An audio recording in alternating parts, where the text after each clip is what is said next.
They say the world doesn't notice goodness, that kindness is wasted on the ungrateful. You weren't kind because they deserved it. You were kind because you did. You gave, not because they asked, but because you saw someone who was drowning, and you knew what it meant to run out of air. You carried people who now pretend they carried themselves. You stood in front of storms meant to break them, and they called your shelter a shadow. But here's the truth they'll never escape. They misjudged the quiet. They mistook patience for passivity, and generosity for servitude. They thought your silence meant you couldn't speak. They forgot. Some people don't shout when they leave. They just close the door, softly, and then the cold sets in. Let them smile now. Let them pretend they never needed you. Because the day will come, slowly, inevitably, when they'll search for what you gave so freely and find nothing, not because the world is empty, but because you're gone. Let them burn in regret, not out of vengeance, but because the absence of your light was the only thing that ever kept them warm. And you moved forward, you heal, you rise, because even when they couldn't see it, you were never theirs to break. You were a gift they couldn't keep. And now they learn what it means to lose something rare, the silent currency of kindness. Kindness is not a performance. It's not dressed in glitter or demanding applause. Real kindness, the kind that lives in quiet gestures and soft-spoken decisions, doesn't look for cameras. It doesn't chase recognition. It simply gives because it can, because the soul behind it knows the ache of needing gentleness and not receiving it. You weren't kind to be remembered. You weren't generous because it looked good. You were kind because, at some point in your life, you tasted loneliness. You felt what it's like to break in silence while the world kept walking. And so when others stumbled, you reached out. Not because they asked, but because your heart recognized the sound of quiet suffering. And you couldn't just walk away. But here's the cruel edge of kindness. Most people don't recognize its value while they're holding it. They think it's easy, disposable, a resource that replenishes without cost. They believe your patience is endless, your forgiveness automatic. They come to expect your presence, like the sunrise, predictable, unwavering, and always there when they need warmth. What they don't see is the toll it takes. The inner weight of giving without return. The cost of being the one who remembers birthdays, who shows up when it's inconvenient, who holds space for others even when you're falling apart yourself. They don't know that kindness isn't free. It's paid for with time, energy, and emotional vulnerability. Envy. But you gave anyway, and you did it with grace. Not to win anyone over, not to secure a seat at their table. You gave because you understood that the world is already hard enough. And maybe, just maybe, your small act of care might soften someone's edge. That maybe your words would echo in a place where silence had lived for too long. But when people take that kindness and treat it like a weakness, when they begin to believe that you are simply less because you're not loud or cruel or transactional, something changes. Not in you, not immediately, but in the atmosphere between you and them. A quiet fracture, a loss of something sacred. You start to see it in their eyes, the way they roll past your effort, the way they laugh a little too quickly at your boundaries, the way they assume you'll be there no matter how carelessly they act. And it stings. Not because you need their approval, but because something that came from the deepest part of you something given without strings, has been misread as foolishness. But here's what they never understand until it's too late. Kindness is a choice, and those who choose it are often the strongest ones in the room. It's far easier to be indifferent, far simpler to build walls and let the world figure itself out. But you didn't do that. You chose connection over coldness, grace over ego, love over performance. They won't see the value in that until you stop giving, until you retreat, until your silence replaces your support. And in that silence, they'll start to feel the emptiness your kindness used to fill. That's when it will hit them, not in a loud, dramatic way, but in the small, hollow places of their lives where your presence used to live. You were good to them, not because they deserved it, but because you did. And that's what they'll remember when the silence finally teaches them what your kindness never could. Betrayal from the hands you fed. There's a specific kind of pain that doesn't come from enemies, strangers, or outsiders. It comes from the ones you let in. The ones who sat beside you during your quietest moments. The ones you helped without hesitation, often without being asked. It's a betrayal that doesn't announce itself like thunder. It seeps in quietly, like cold through the cracks of a familiar home. And by the time you realize what's happened, it's already settled in your bones. You fed them, not just in the literal sense, but in every way a human can feed another. You offered your time, your trust, your strength when theirs had run dry. You poured into their lives from a well they never thought to ask about, a well that cost you years to dig, drop by drop, from your own scars, your own healing, your own growth. You lifted them when they had nothing, defended them when no one else would, and stood by them even when the room turned its back. But kindness given to the wrong heart becomes invisible, not because it isn't real, but because some people have never learned how to value what doesn't come with conditions. They grow accustomed to your help as if it's owed. They begin to believe your sacrifice is standard, that your loyalty is just part of the furniture in their lives. Useful, convenient, always there when needed, and silent when not. And then comes the turning. Subtle at first. Favors returned with silence. Your struggles met with disinterest. Moments of need ignored under the weight of their convenience. You watched them prioritize those who would never carry them the way you did. You watched them build their own strength with bricks you handed them, only to act as if they laid every stone alone. Eventually, they forget who held them together when they were falling apart. Or perhaps they remember, but choose not to say it, because gratitude requires humility, and humility is a mirror not everyone is ready to face. The truth is, betrayal doesn't always arrive with a knife in the back.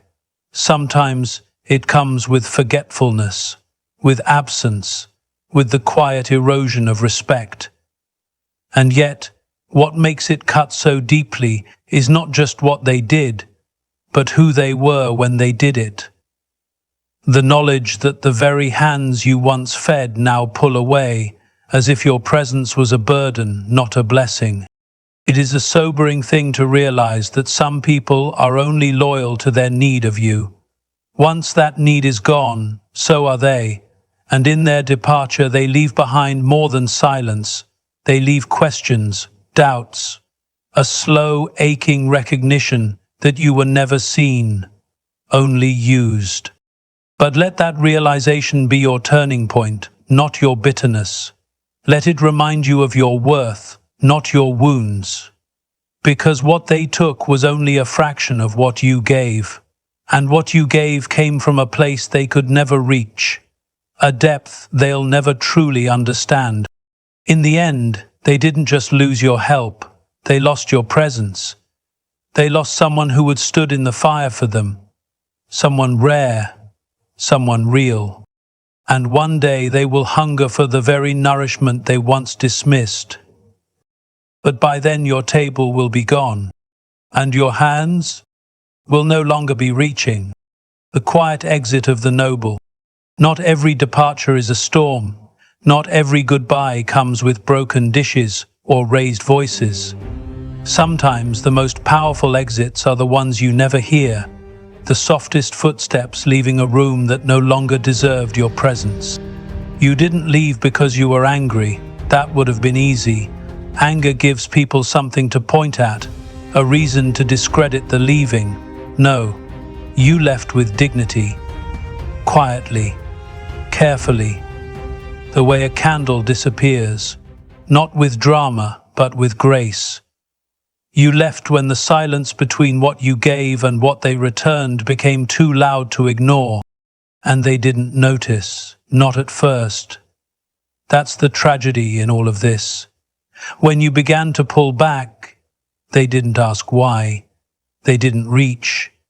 They didn't wonder what happened to the effort, the warmth, the unwavering presence that once stood behind them like a wall. Because people who are used to being carried often don't realize how far they've been lifted until their feet touch the cold ground.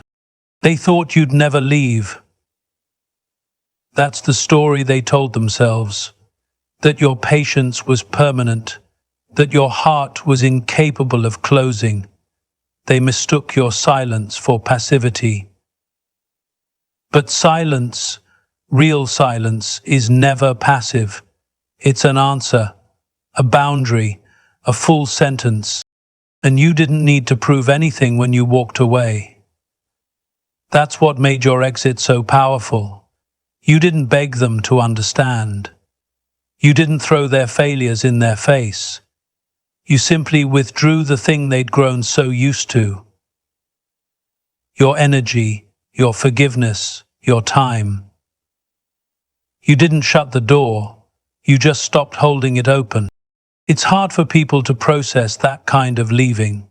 When there's no explosion, no blame, no final plea, they're left with only themselves, their choices, their actions, the quiet echo of everything they took for granted. And eventually they begin to notice the small voids, the message that never came, the support that vanished, the calm they once felt in your presence, now replaced by an uneasiness they can't explain. That's the beauty of leaving with grace. It forces reflection. There's no distraction of drama to hide behind, no wounds to blame, just absence. And the realization that they never knew how much of you they were depending on, until you were no longer there to lean on. You were noble in your silence, not weak, not afraid. You chose not to turn your pain into poison. You refused to let their behavior steal your peace. And in doing so, you reclaimed something far more powerful than revenge. You reclaimed yourself. Because when you walk away quietly, you're not running, you're rising. Rising out of patterns that diminish you, out of spaces that no longer nourish you, out of cycles that only feed the illusion that your worth is tied to your usefulness. You walk away not because you stopped caring, but because they stopped deserving the care, and now they're left with the memory of you, not the version they misunderstood, but the real one, the one who stayed far longer than they should have, the one who gave and then let go.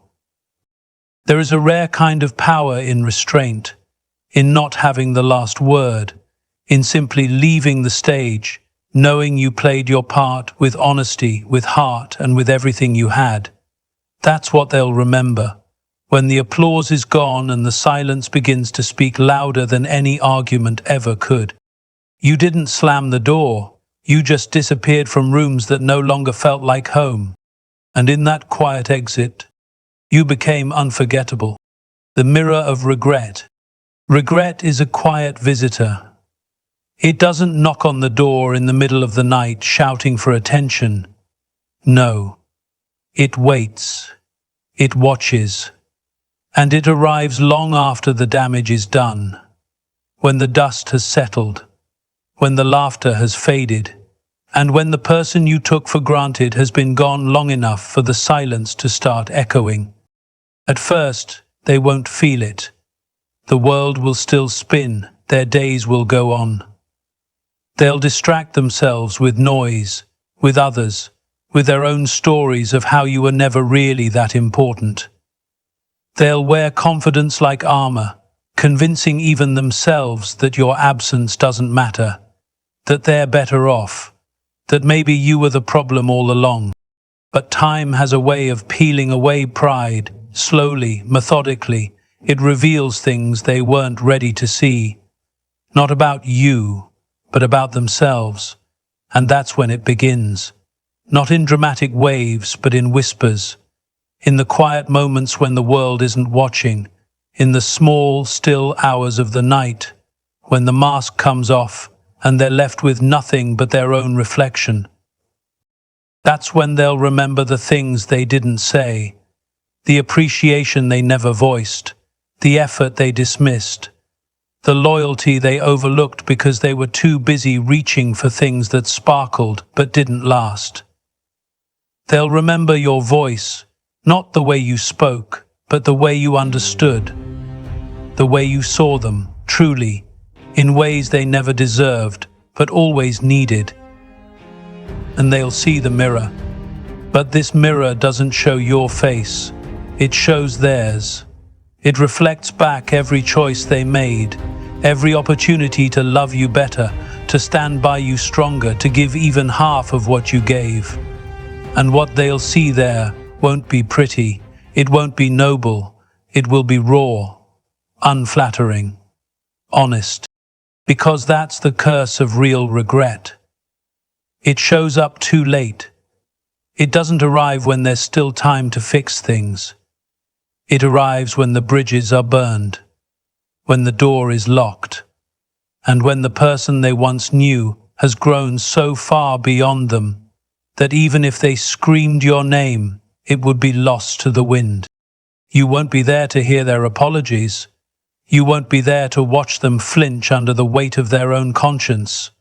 And that is the most powerful truth of all. Your healing didn't depend on their regret. You rose without their acknowledgement. You moved on without their apology. You built peace in the silence they left behind.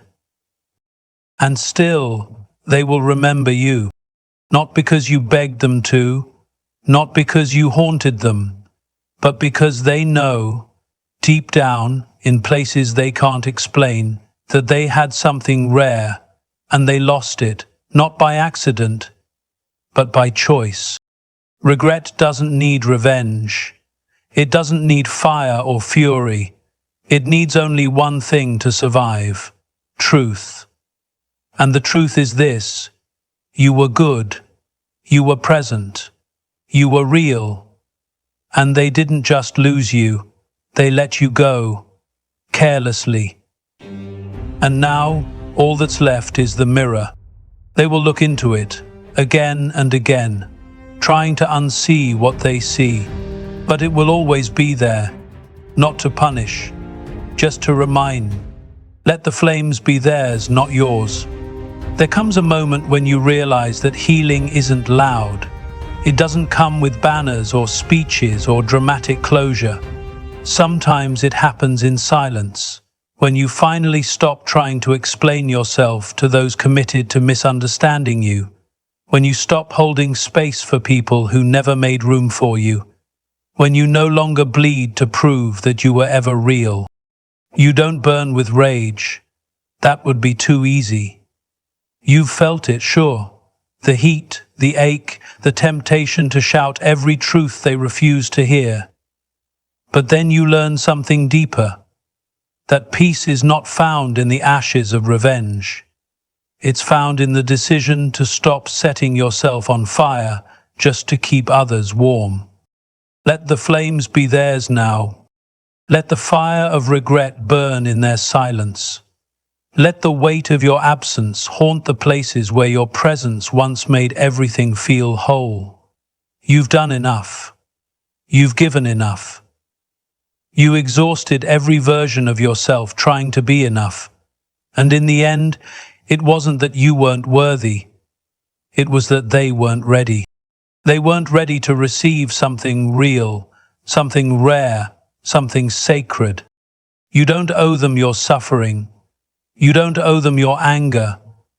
What they gave you, the neglect, the disrespect, the betrayal, was a reflection of them, not a definition of you. They acted from their own brokenness, and you responded from your strength. You tried. You stood tall, even when your heart was on its knees. But now you rise. You rise not because you've forgotten, but because you've forgiven yourself. For staying too long, for giving too much, for believing they would change, that they would see, that they would finally treat you with the same care you gave them, without question. There is no shame in loving deeply. There is no shame in being loyal beyond reason. What would be a shame is if you allowed their choices to harden you, to turn your light cold, to make you believe that the kindness you gave was a mistake. It wasn't. What they do with their regret is no longer your concern. Whether they wake up in the middle of the night with your name echoing in their mind, or whether they spend years pretending you are just a chapter, that's not your weight to carry. Let them deal with the consequences of their absence. Let them feel the cold in the spaces you used to warm. You are not bitter. You are better, stronger, wiser, and more at peace than they will ever understand. Because you walked away without burning bridges. You left without lowering your soul to meet theirs in the mud. You chose distance over destruction, silence over screaming, dignity over drama. And that is the real victory. Let the fire consume their illusion. Let the regret burn through their justifications. And as for you, you walk forward, untouched, unbothered, and unreached by the flames they now stand in. You're not watching, you're not waiting, you're not wishing for their pain. You're simply gone. And sometimes, that's all it takes for people to realize what they had is never coming back.